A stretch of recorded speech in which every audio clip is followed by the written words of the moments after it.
Hello, I'm Arthur Black. Welcome to Weird Homes, the show that looks at the most unusual and bizarre homes in North America. You know, for most of us, pink flamingos, maybe a garden gnome, that's about as wacky as we get when it comes to decorating the yard. The folks you're going to meet today have taken yard art to a whole new height.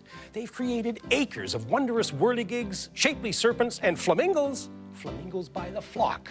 For these folks, it's all part of the landscape when you're having yards of fun.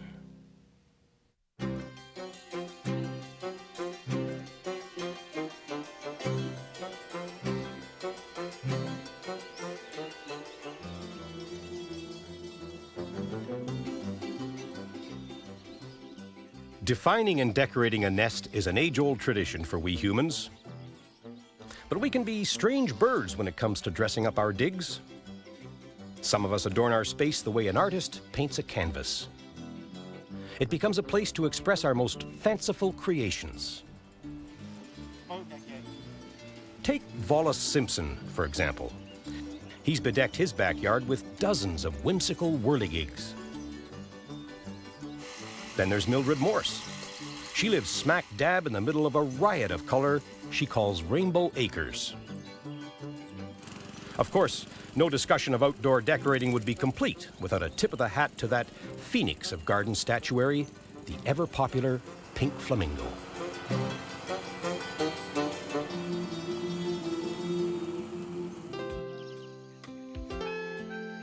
The Badlands of Alberta.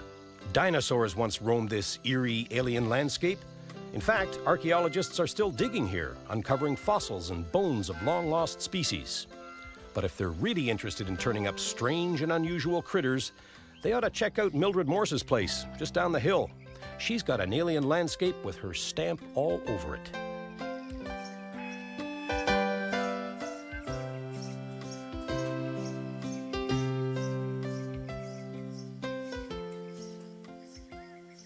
And I thought, what am I going to do with this great big yard? I've got to do something. So I started out at the music fence. Musical fence indeed. Can you name that tune? A lot of people can catch up. That's got only 4 bars, which music got 5, which makes it a little different, eh? So I kind of juggled it to kind of look like the book.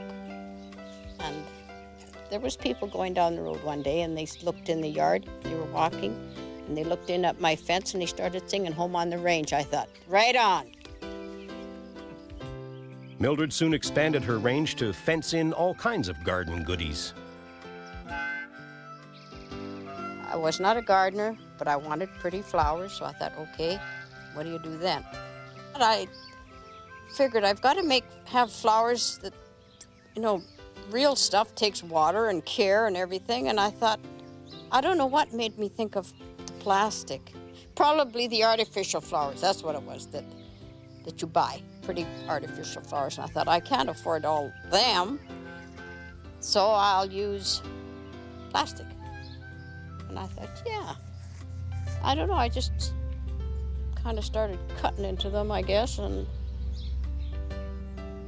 yeah, I guess that's how that all started. And then I carried on and I grabbed everything I can get a hold of. And she didn't stop in the garden. Mildred worked her way clear across the yard and started on the house. My house needed painting one time, and my boys said, Mom, what color do you want? And I didn't answer. They said, do you want it purple? And I said, oh, I'd love purple. I was afraid to ask.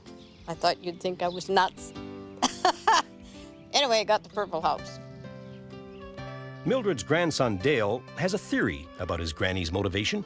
Pretty sure she's got some kind of thing going with the paint company, but she's always bringing paint home. But everything else used to be brown and white around here, and then all of a sudden you got this explosion of color. Down in North Carolina, a fellow by the name of Violis Simpson has created his own explosion of color. Retirement in 1985 gave him the opportunity to begin his field of dreams. I've always built things. Everything I've ever worked with, I built it. I like to build things. I've built things all my life, still do. Violis Simpson's experience as a welder and machinist came in handy during construction of these whirligigs, some small, some 3 stories high. He's got 25 of them out there, maybe even 30. He lost count a while back. Violis Simpson is a man of few words but acres of ideas. He creates whirligigs to tell the story of his life. And most of this out here is my history. The mules and the wagons. We used to have a plow with mules and the whole mess with a wagon with mules. And I was in the Air Force 5 years, and I love airplanes. I built a lot of airplanes.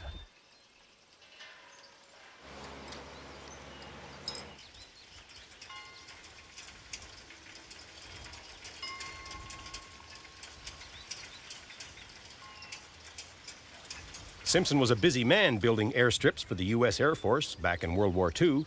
He's even busier today. The word has spread, and Simpson is flooded with orders for custom-made items. I built a big one for Baltimore Harbor, the Visionary Art Museum, and I built 4 for the Olympics in Atlanta. About 3 years ago. And, I've got a lot of people call in, want this, want that. I try to help them all I can.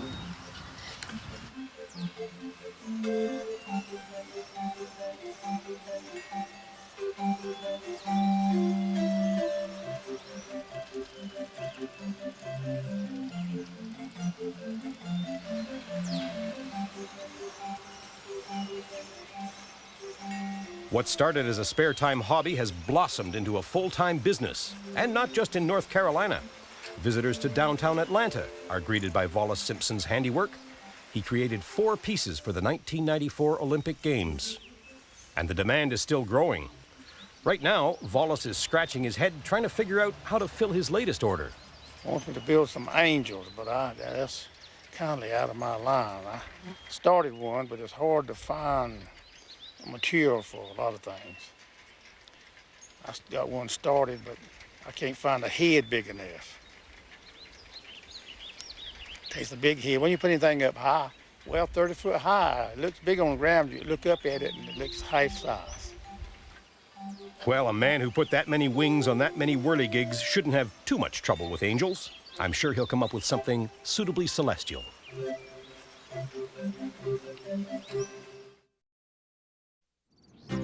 Now, unlike Violis and Mildred, Willie Westenink started out strictly as a grassman. During his career as groundskeeper at St. Francis Xavier University in Nova Scotia, Willie stayed away from color and clutter. His idea of yard art was a simple, well-manicured lawn. I love to have grass. Grass was always my main concern. I don't know, green was the most important thing to me. Trees was another thing, but grass was the most important. If I kept the grass nice and cut and green, dark green, everything looked right. But Willie went a little wild when he retired. Neighbors noticed that his lush green lawn was beginning to take on a pinkish hue. This is Flamingo 45. There's several more down there. Here is 46, 47. There's supposed to be 50 of them all together. Willie's retired from his job, but he's not ready for a rocking chair and slippers. The man's a bundle of energy. I can't sit still. I have to do something. You might wonder how a green thumb like Willie managed to turn his hand to hatching pink flamingos. No problem, once he learned to wing it. There's no course for lawn ornaments. Most people just pick that up as a hobby and they do it on their own and they just love to do something like that, you know. I started flamingos when my brother was 40 years married. I started with the flamingo. And then somebody wanted the 50 flamingos because their parents were 50 years married. So I made 10 more. Now people come, can I borrow them for the weekend? Because, well, my girlfriend or my boyfriend is 40 years old. And, well, they take them, they bring them back. I never charge anything for it. Believe it or not.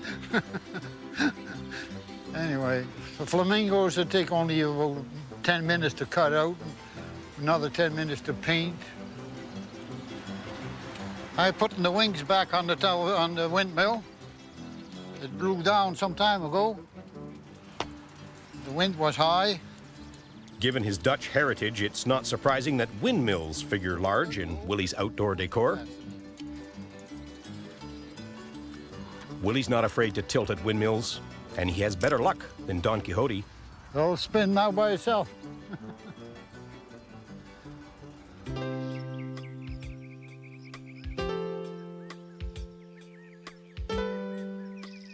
Not a lot of windmills or flamingos at Rainbow Acres, but plenty of other strange species, such as this bowling ball centipede. Oh, the bowling balls. Somebody gave me them in a bag, and I thought, oh yeah, because that'll make a head for something, eh?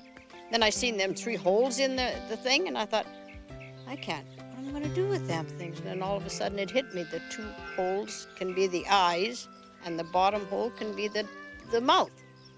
And I was so happy with that, I laughed even when I made them. I doubt that anything stranger than Mildred's menagerie ever roamed these parts, even back in the days of the dinosaurs. Have a gander at this bristly beastie. You've seen Sweep, okay? I made him out of brushes that sweep the streets clean in town. Yeah, I thought he was sweet.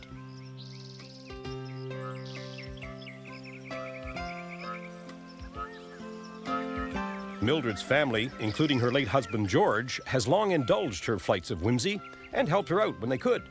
But the inspiration? That's 100% Mildred. Everybody asks me that. Where do you get your ideas? Well, I don't know. And the little bits of wood, the little woody things, that George used to throw these little bits away. When he'd cut stuff, we made woody things too.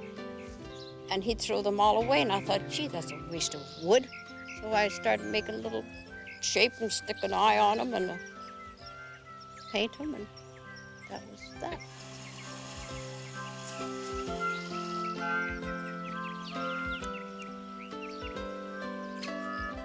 Mildred's grandson is the first to admit that his grandma does the lion's share of the work on Rainbow Acres. All the woodwork on the house was done by Granny. And she'd just take the little saber saw out there and cut all that stuff and sand it all down. Some of the bigger boards we had to put up, but usually we don't come down here and give her a hand. I wanted to be a carpenter years ago, but I thought, yeah, you can't even lift the wood, never mind carpenter. But I even took a welding course. I built a hanger-upper out there that hang flowers, baskets on. Yeah. Mildred's motto is waste not, want not. She recycles with a vengeance. Don't throw out anything to plastic, because if she happens to come over to your place to eat, she's digging in your garbage. Like, don't throw that out. Well, not actually like that, but if you run out of something or something, she'll pack that bottle home. But there's, well, I don't know, half a dozen or maybe more people send her stuff like pop cans and like the little beer bottle lids and things like that. Hey, she'll make anything out of anything.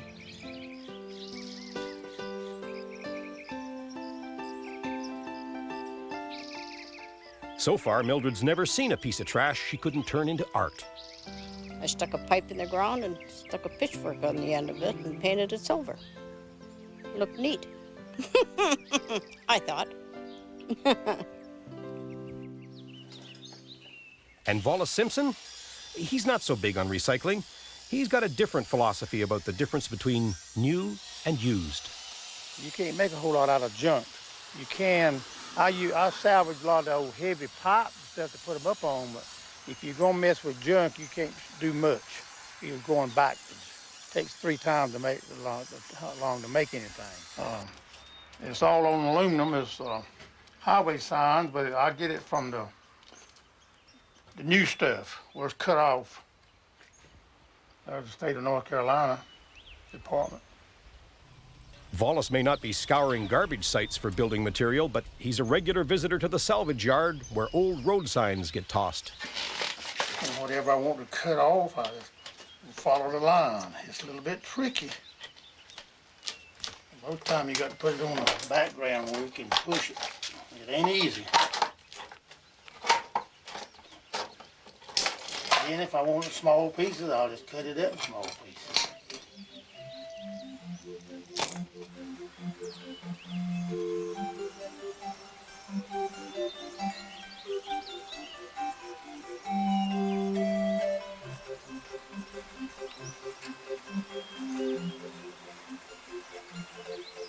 Well, they all call this here a spaceship. I don't know. Everybody got a different name for this thing. They call it what they want to.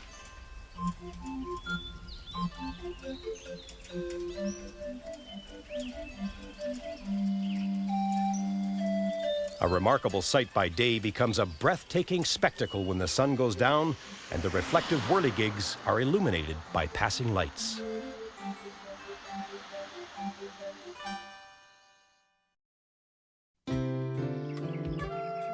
It would be pretty tough to drive by Rainbow Acres without a second glance. Most folks don't. Mildred's colorful oasis attracts rubberneckers by the busload. Oh, yeah. Lots of visitors. A lot of people, like, they don't like to come walking in, eh? Or to just come in without asking, so they'll stand out at the gate and ask, or take a picture. So I always yell, come on in if you want. And they all do. One day there was a bus out there, and they all come in. I thought that's cute. But you get lots of people like tourists and things like that. They wander around here and things like that. We're happy to see them. All you got to do is sign the book. I'm honored that they like it. I couldn't believe everybody liked it like they do. You know, I loved it, but I didn't think everybody else would, because it's just junk. You know, well, it was junk when it come in the yard, but I don't think it's junk now, because I made it into something. Down in North Carolina, Violis Simpson's world of whirligigs has also created quite a stir. I'll open that gate. I thought that gate was open. Let me go unlock that gate. Well, to begin with, they were kind of curious what I was going to put up next. They'd ride by and see, and out there in the pasture digging a hole or put this thing out there, they'd make passes by and see what it was going to be. And that's the way it's been all the way along. People come from all over to look at this place, and then they hope that the wind whips up enough to make the whirligigs do their stuff.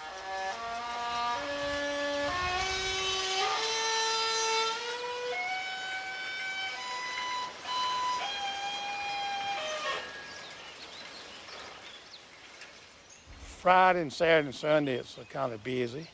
Then if it's a windy day during the week, people will come by, especially in school time. School was out the other day, and they'll come out the way to see if it's a turning, and they'll go on back.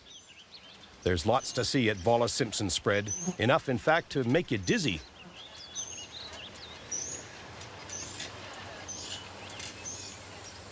Though visitors don't exactly flock to his yard, Willie Westenank's perky pink ambassadors do not go unnoticed. The only ones that come in here is some tourists. They like to see it. Some take pictures of it. Some will ask you to make something for next year when they come back. And, if it is not too serious, I'll make it. And I usually do it for nothing. Not that viewers unanimously approve. Mildred knows that some folks don't necessarily share her taste. Oh, there was a bunch in here, walked in here they were from Italy, tourists, and we were painting the purple, just started painting the purple house, and it was white before. And it did look awful. And I thought, oh, I've made a mistake here for painting it purple, dark purple, eh? And I says to him, I said, what do you think? He looked at me and he said, I like everything, but I hate the color. I says, oh, okay, that's all right, yeah.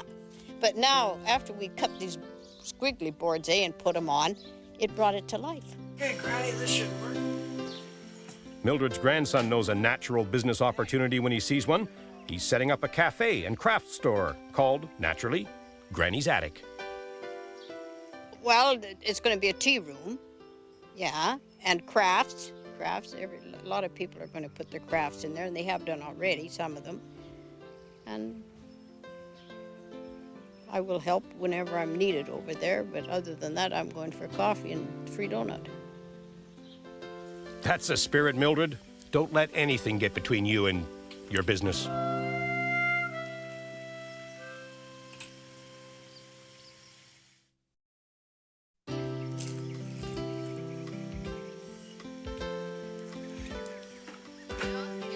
Mildred doesn't spend all her time decorating Rainbow Acres. She appreciates a coffee break as much as anyone. If my friends phone me and say, Mildred, let's go for coffee, I'm gone. I got lots of spare time then. If you're standing in the way, there's a garage sale on, you get run over. I'll tell you, she's gone. I like to go to garage sales. My friend and I, we go there. And when it's the seniors' day at the, what do you call them, you get a free coffee and a donut. We're there. We're gone there. Yeah. And where does Simpson go from here? Wherever the wind takes him, I guess. One thing's for sure, he's not slowing down. I'm working on some little airplanes now. It's slow. I built 3 last week. It's piecework. And if you build something that don't look right or ain't neat, people don't jump on it. That's finished.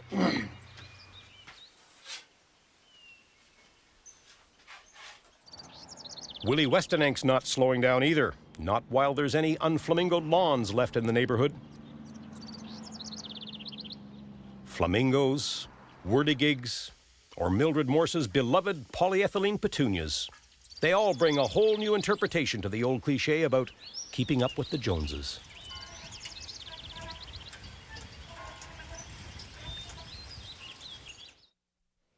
Now that is my kind of garden. Plastic flowers. No weeding, no watering, no fertilizing. Mildred, I think you're onto something really big. I'm Arthur Black. I hope you enjoyed this episode of Weird Homes. We'll see you next time.